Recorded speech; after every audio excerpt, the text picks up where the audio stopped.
C'était très important pour moi d'en parler à mes collègues, simplement pour qu'on sache tous la vérité, pour être authentique et ne pas avoir à garder un tel secret.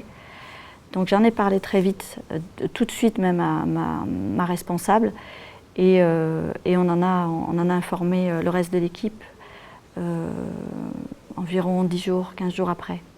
La chance que j'ai eue, c'est que j'avais donc ma responsable qui était à côté de moi et qui m'a soutenue et qui a pris en charge, entre guillemets, ses collègues qui étaient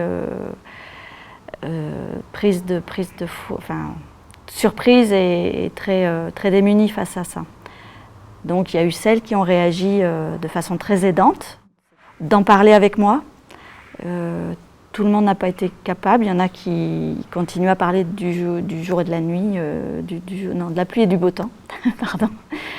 Et d'autres qui avaient la capacité de glisser un mot empathique, d'encouragement, et ça c'était très très aidant. Le fait de pouvoir tranquillement conserver un pied dans le milieu du travail et en même temps progressivement me consacrer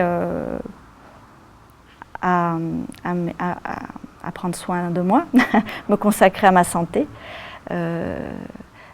Et ça, le fait d'avoir pu le faire de façon progressive, ça a été très aidant, de ne pas arrêter du jour au lendemain et de basculer du jour au lendemain dans le monde des malades.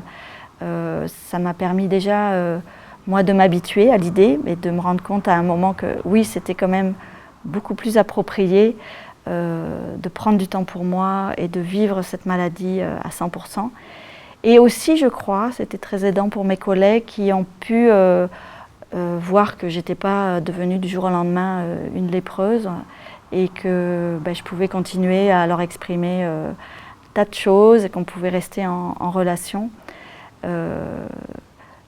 Donc on peut continuer à faire des choses quand on a le cancer, on est encore capable de réfléchir et de travailler, même avec cette maladie.